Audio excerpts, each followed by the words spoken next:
Hi, I'm Niclas. And I'm Filip. And we are developers behind the game Amazing Discoveries in Outer Space.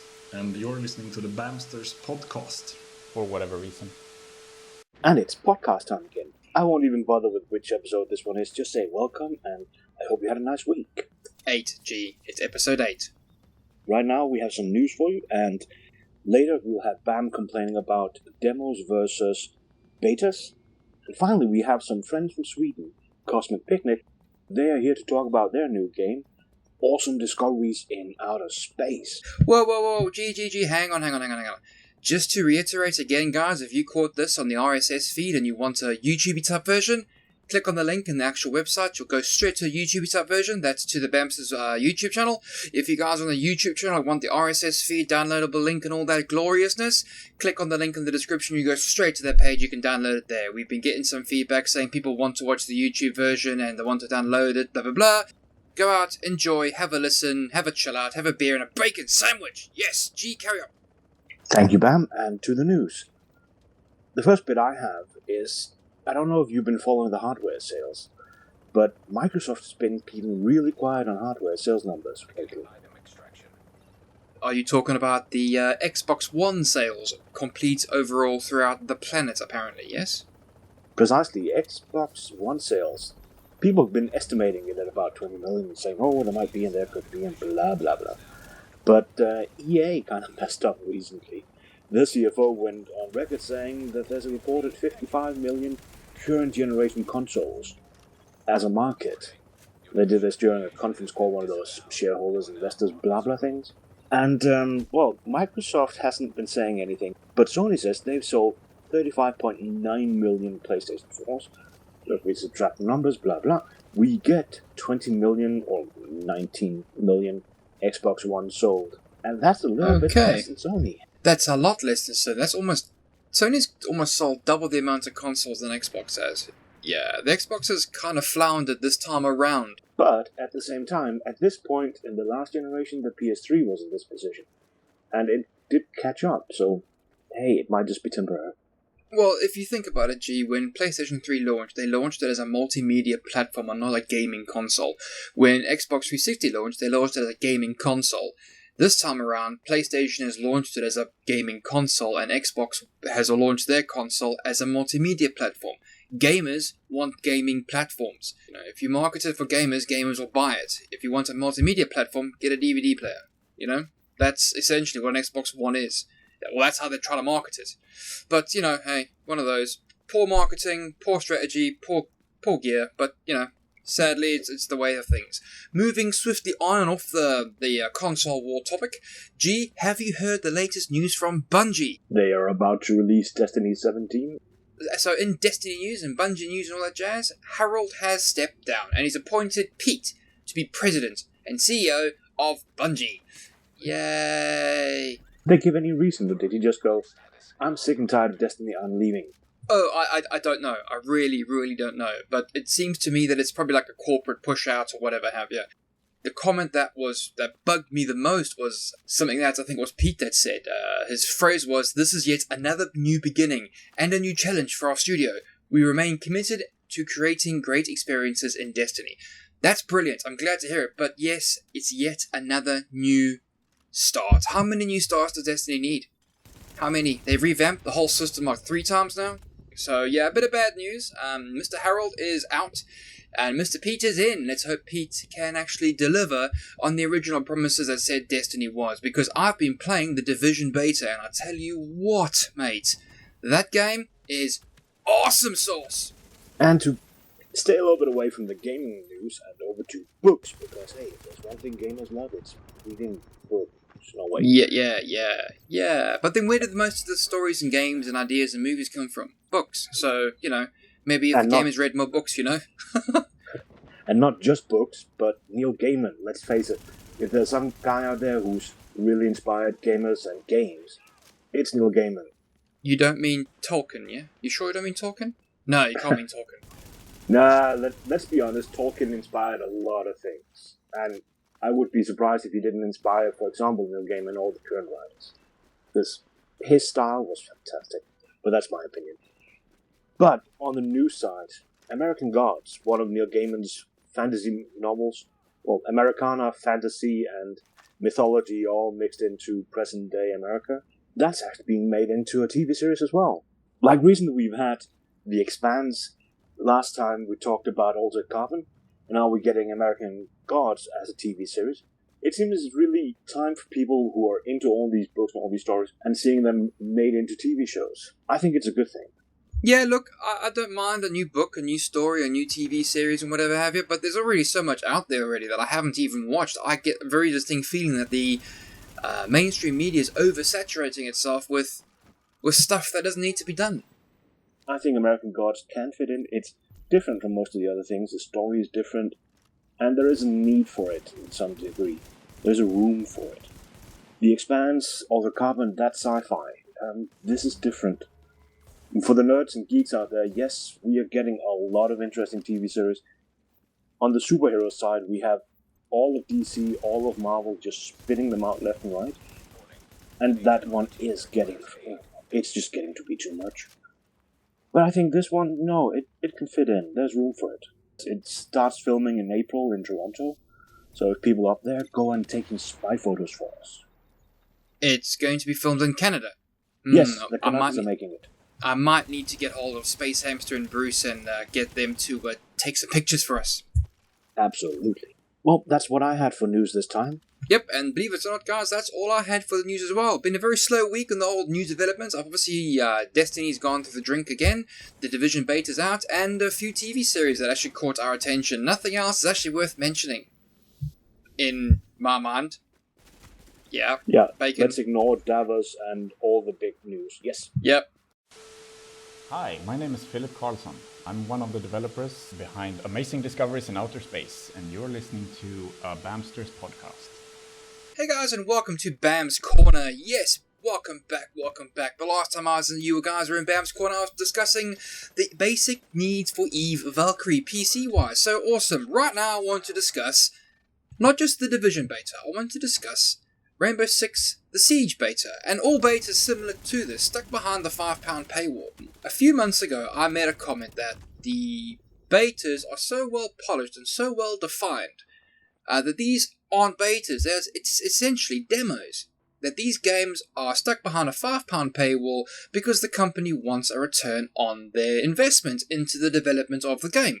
Now, my original assertion was that why don't companies just goodwill it, goodwill the demo, have an open, demo for everyone so people can come and see, because essentially this could be used as an advert platform for it. Look how pretty the game is, look how polished the game is, look how well the gun mechanics work, look how the cover system works, look how you can do all these awesome things. I had a great time in Rainbow Six Siege, but it wasn't what I was looking for. I was actually waiting for The Division. I've been waiting for this game for the best part of a year and a half now since I first heard about it. What knocked me was it was stuck behind a £5 paywall. Well, in the UK is. I don't know how much is in the States, but I imagine it was $5. If you want the game and the advertising has been successful and whatever, people will buy it. So why don't you incorporate the beta as part of your advertising? Come and have a free play. Come and have this, come and have it. Surely you'll get more people playing. This is why Sony stopped pre-orders on the PlayStation for The Division. Because so many people wanted to play the game but haven't got the funds or didn't want to spend £5 to have a look at the game and see if they wanted to buy it. But it really boggles the mind. Stop these £5 paywalls and just let people play games, because essentially if the game's good, people will buy it. I've had a great time with the beta. Lovely time with the beta. I'm buying the game. G, I believe you've got a few things to say. Oh, you lastly said it. Most of these betas are on beta. There's nothing to fix in the client, at least. There might be stuff to fix on the server. They might do load testing. It might be checking that they can actually handle the traffic. But let's face it, we all seen Battlefield, literally every online Battlefield. Oh, let's have a beta. Oh, let's still not have enough capacity or have a capable server or fix the bugs. So, I'm not quite buying it, but I can appreciate that they might argue that's the reason. On your £5 paywall, get a blank PlayStation account, literally one with no credit card, no nothing assigned to it. Pre-order it there, because Sony won't take any money until it's actually released, and you can play the beta. Why all the loops and holes that we have to jump through just to get access to it? It's marketing, nothing else. Let us play games. I totally agree. It is basically a server load test. There's very little to polish in that game because everything looks so damn good. Yes, a lot of it's been locked out because it's a demo, essentially, and you don't want the client, i.e. the gamer, to have a full-on game experience. You just want them to have a little taste. Just a little taste. A little slice of bacon. A little sip of beer. It's before he buys the game and has all the gloriousness of beer and bacon. Awesome. Yes. Enough about this nonsense and this negative vibes that we're spreading about. Let's not talk about that. The Division beta, the Rainbow Six beta, the Destiny beta, all betas coming out, but stuck behind a £5 paywall, and that's what knocks me. Use it as an advertising tool. Go demo. The gamers haven't got enough time to actually give the developers feedback to make meaningful changes in the game. It's a demo, guys. That's what it is. A demo and backhanded marketing to get £5 off you early. Granted, you're not actually paying anymore because the money comes off the game the other day, but if you think about it, why not spend £55 in the day, or how much it costs in the States, or wherever you are in this beautiful marble of ours? It's annoying. It's a demo, let people play it. So yes! Anyway, on to the ADIOS interview. ADIOS for the win! Yeah! Hej, jag heter Niclas och jobbar på Amazing Discoveries in Outer Space, och du lyssnar på Bammsters podcast. And it's special guest time again, but first we have to introduce a new member of the Rated R podcast. Yes, the rumors are true, it's the Yo Jolly Roger of the YouTube. I'm just saying, you can say just Jolly Roger, man. You don't have to say Yo. I really should change the name. Well, that's what it says on your greeting card. But Jolly, I think you brought some visitors this time. Indeed, we have a couple guys from Cosmic Picnic who are developing the game called ADIOS, or in other words, Amazing Discoveries in Outer Space. Hi, I'm Niclas. I'm designer/coder on Amazing Discoveries in Outer Space. And hi, I'm Filip. I'm mostly coding. And thank you for inviting us. Yeah, thanks. Well, thank you for joining us. Now, some of our listeners probably haven't heard of Cosmic Picnic.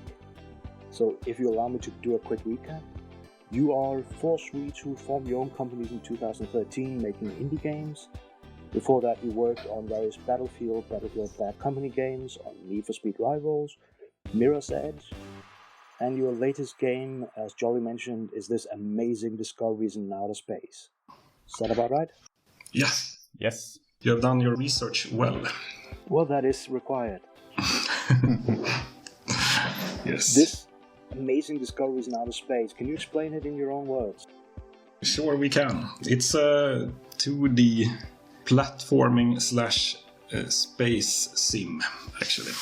So, and it also has roguelite influences. So it's really a genre mashup where you fly around in your spaceship, explore planets in solar systems, and you can exit your ship, run around, find cool stuff, strange things, say hello to some aliens, and try to rack up enough discovery points so you can start your hyperlight engine and fly to another solar system. And that's basically how the game works. Not a terribly good elevator pitch, but we're sorry. It's also very fun. So yeah, we try to make a game that is 2D but still has like a lot of richness to the physics, really. So actually one of like our main points when we are making this game was that we would like to have it like realistic, which is kind of weird. When you look at it in pictures, it doesn't really look realistic, but actually that was one of the goals, really, to make a game that space behaves like it should. Yeah, I was looking at it and it looks simple enough, at least initially. But then you have fuel management, you have to be careful not to use too much fuel or what?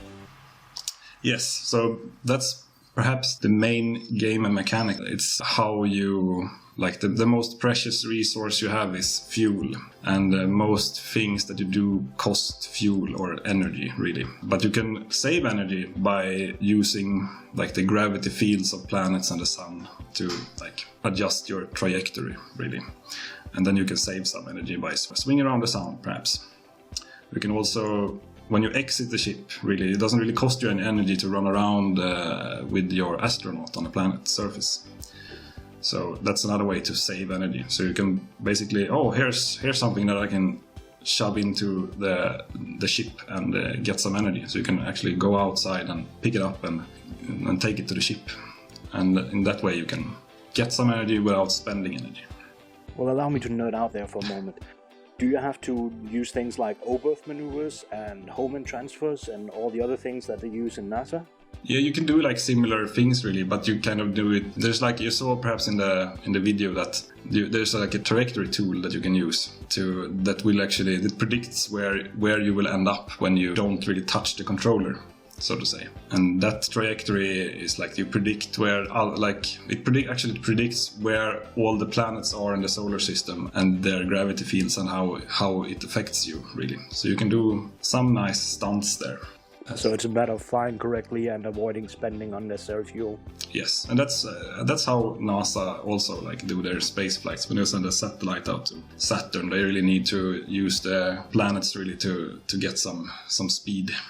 So despite being a 2D space sim, there's actually some meaning behind it and some effort. Yes, kind of a lot of effort is put into that. We also simulate things like heat, so the ship has like a temperature meter. You can do like if you're not careful when you approach a planet, you can start like catching fire and things. You get like it affects the heat on your ship. And you can also, if you fly close to the sun, it will start to burn. You will get really hot, things like that. So there's like that sounds nice, challenging.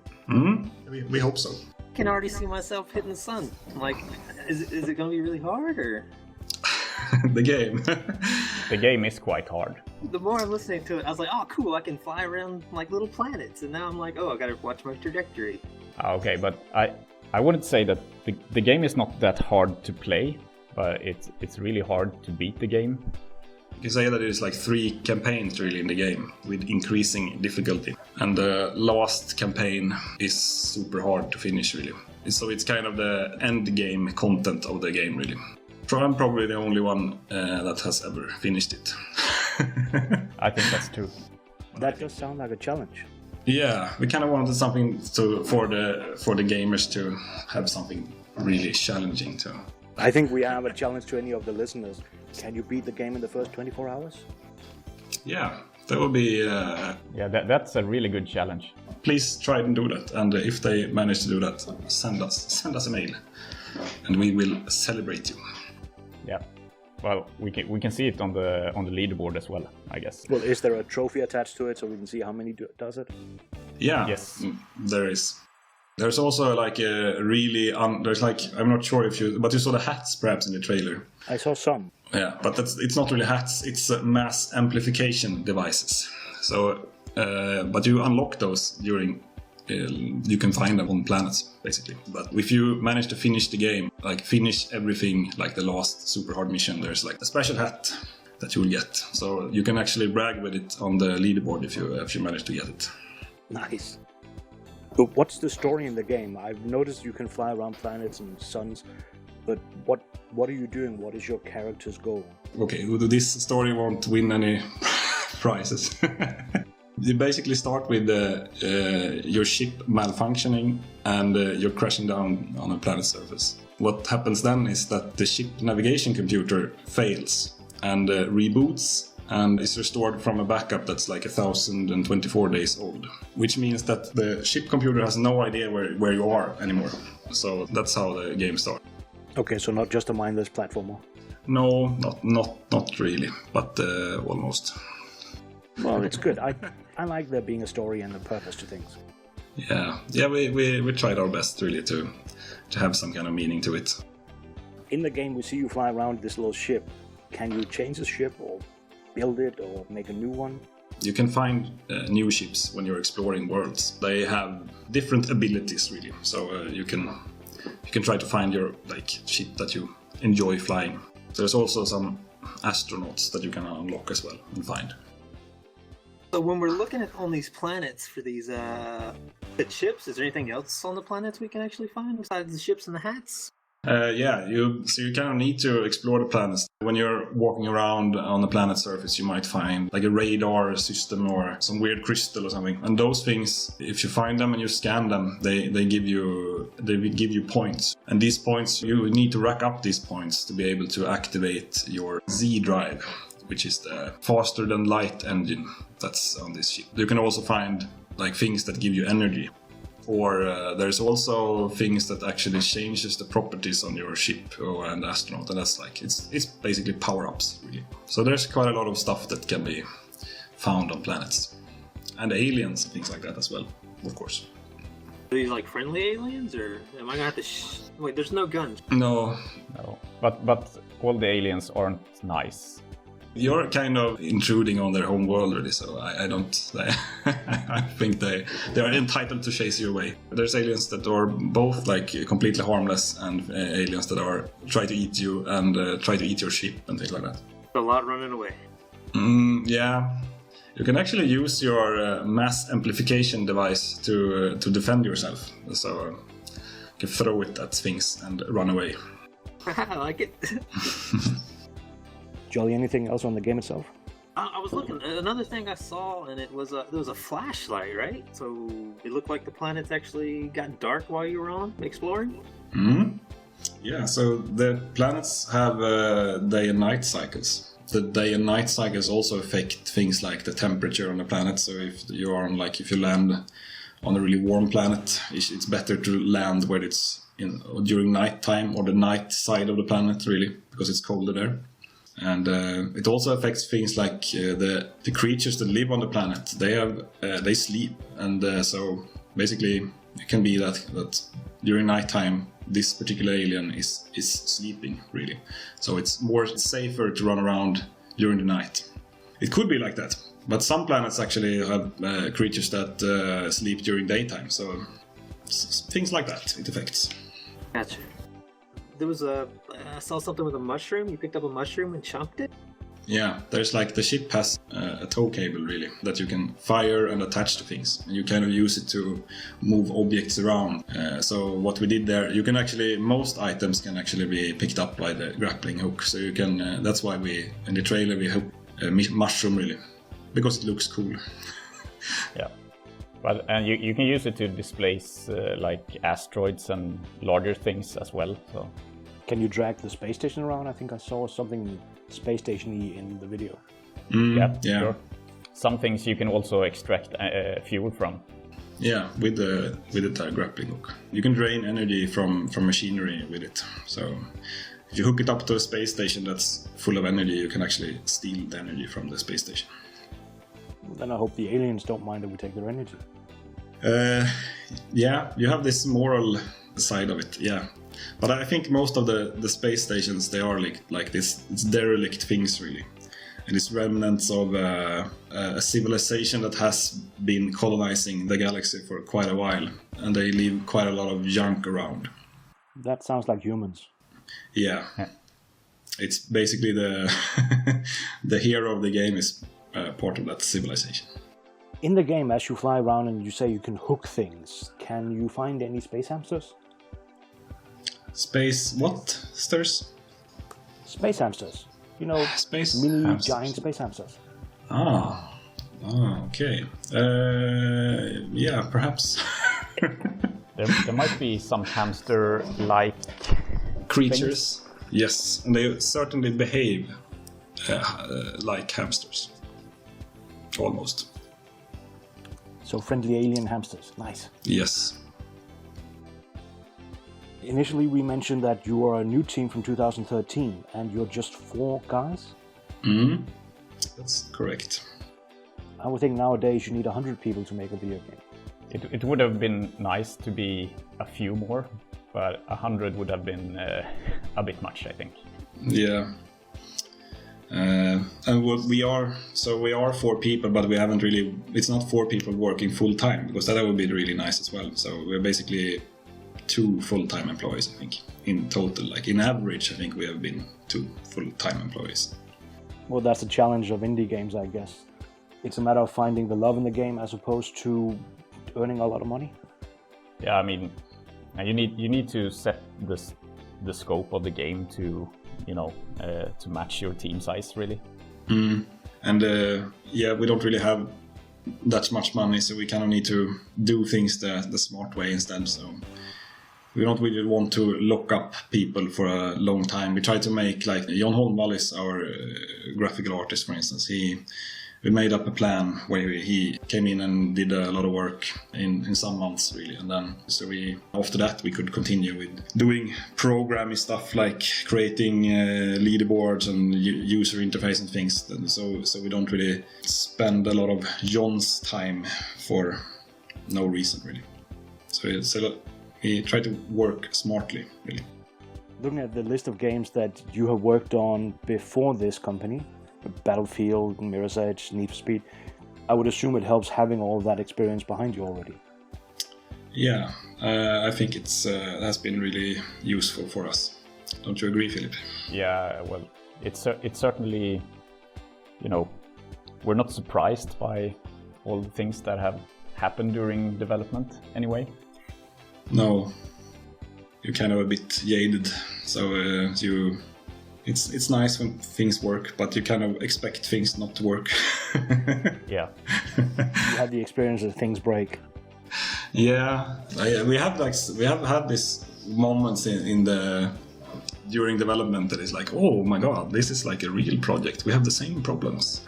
When it's like, when I fiddle around with this little feature in the game, something completely random breaks, and we don't see it.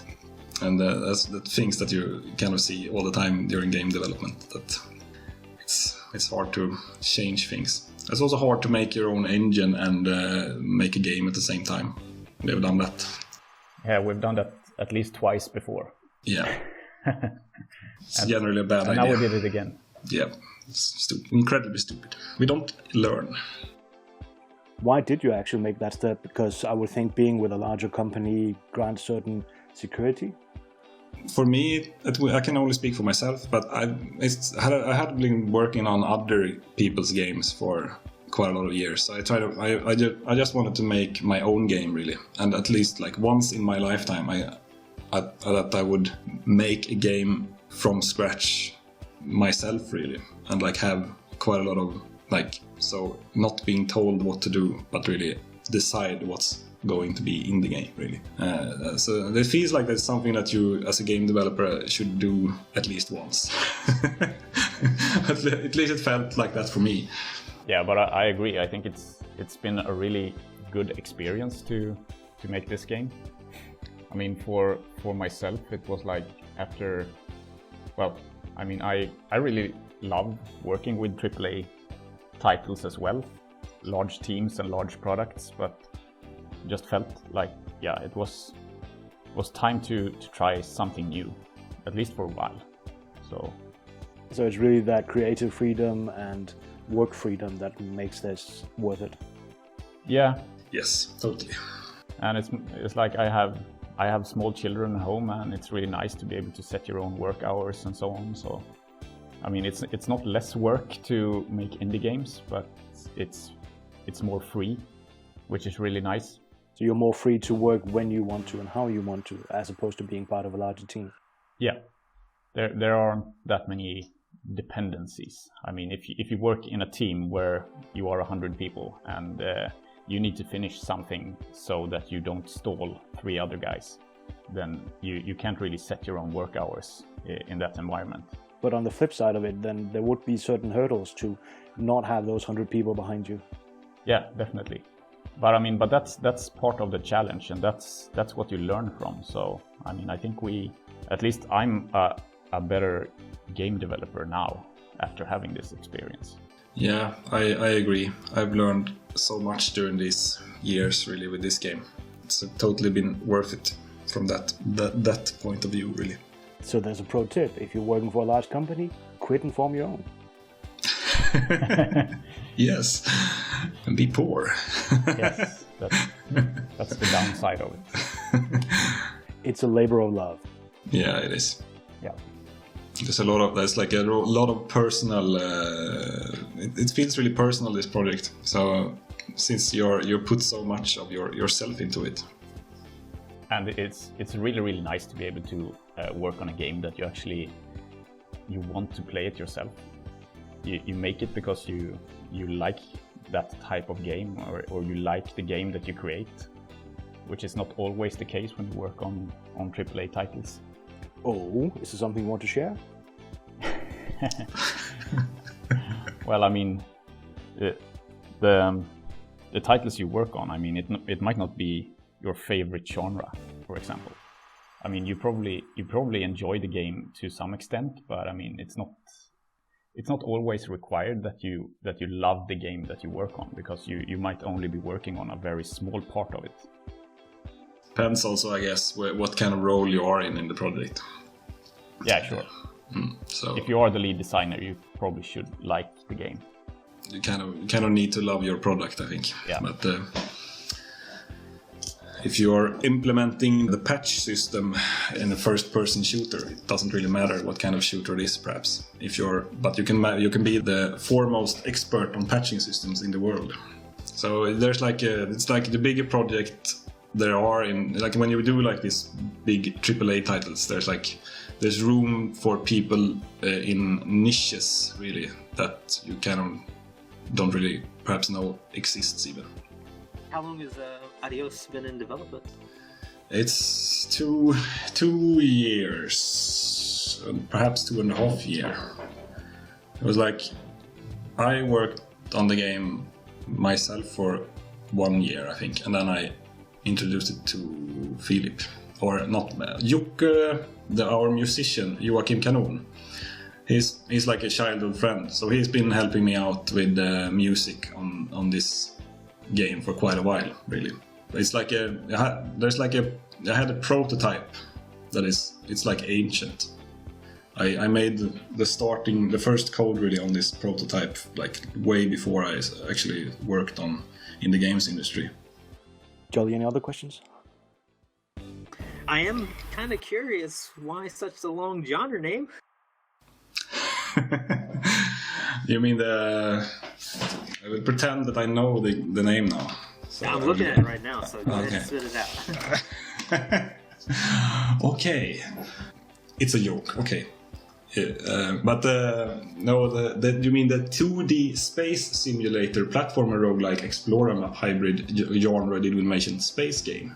Exactly. But I think it's a joke, but it has some kind of meaning to it as well, because it actually is a game where you mix quite a lot of weird things together, or weird genres together. Perhaps it's not. You have the like platforming aspects of the game, and the simulation part of the game, the space simulation, and also the roguelike elements, and that you actually. The game mechanic of the game is not like killing or shooting; it's exploring, really. So it's a joke, but it actually describes the game pretty well. Now, for the people who are listening, if both of them want to buy the game, where can they get it? They can buy it on PlayStation Store the 2nd of February in US and in the 3rd of February in Europe. Which is literally tomorrow, considering that this episode releases on the 1st. Yes.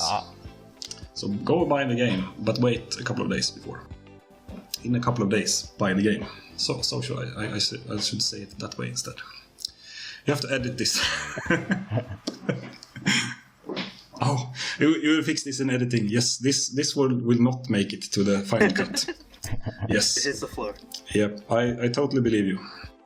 Okay, do you know the price already, just to get that in there, or? Yes, it will be $11.99, and the equivalent in other currencies. And we will also have a discount actually in the first month. So PlayStation Plus users will have a 30% discount. So hurry up and buy the game if you want to have this discount.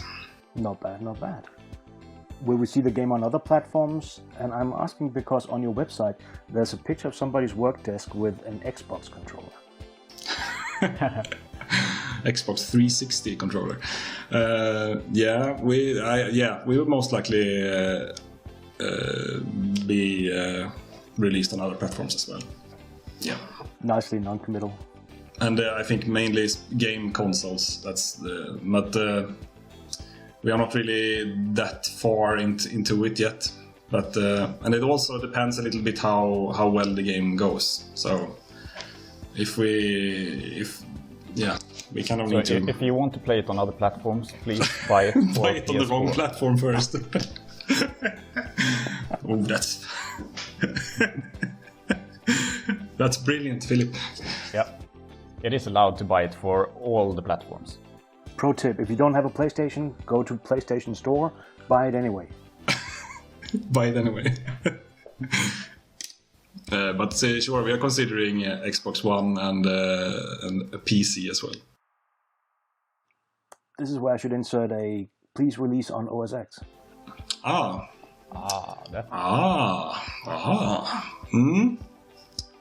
Might be difficult. But I guess I'm the only one playing video games on a Mac. I think it could be potentially difficult for us to make an iOS game out of this, but it would surely would be possible. I think you kind of would need to work. That's kind of it's like a quite controller-focused game. Really, we use quite a lot of buttons and things like that. But I think I made some prototype like touchscreen interface things in the beginning, really. So it would probably be possible, but harder. Okay, time for the classical question. In the Cosmic Picnic canteen, what do you serve when it's time for bacon and beer? You mean the kind of beer or the kind of bacon? Yeah, do you have any preferences in that area? Yes, I think so. Perhaps I kind of like. There's like a lot of like nice microbreweries popping up in Sweden. So but I'm not really sure if this is like a microbrewery, but it's called Nynäshamns Bryggeri, which is really nice, and I kind of like their lager really. And I also enjoy like German beers like Spaten and things like that. I think my absolute favorite beer in the whole world would be the Fuller's ESB. Well, I'm kind of impressed you have microbreweries in Sweden. I thought everything was prohibited there. Yeah, but they can only sell their beer through Systembolaget, of course. Yeah, or restaurants. Or restaurants, yeah, sure. So, but I think Systembolaget is pretty. They pick up quite a lot of like smaller breweries and like in the area where they exist, really. So you can have a quite different assortment of beer depending on where you live in Sweden. Well, that's kind of nice. You have one-stop shopping. Just go there, pick up the various beers.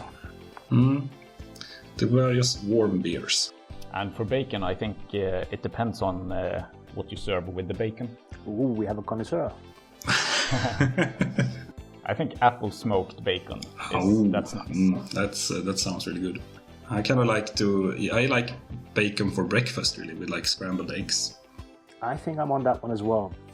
Breakfast bacon is good. Well, it sounds like an interesting game. I'm definitely looking forward to it, and I hope we'll see more from you guys, more games in the futures. Thank you for having us on the show. Yeah, thank you for having us. Thank you for being here. It's been very entertaining and very enlightening. Indeed, man. We appreciate you guys coming out and letting us know a little bit more about the game that I saw on Reddit a while back. Yeah, I hope you enjoy it, everyone. And don't forget the 2nd and 3rd of February, which would be in a couple of days, wouldn't it? Precisely. Everybody listening, go out tomorrow and buy the game, or the day after tomorrow if in Europe. Oh, that would be awesome. Thanks. Thank you. Thank you all, and goodbye.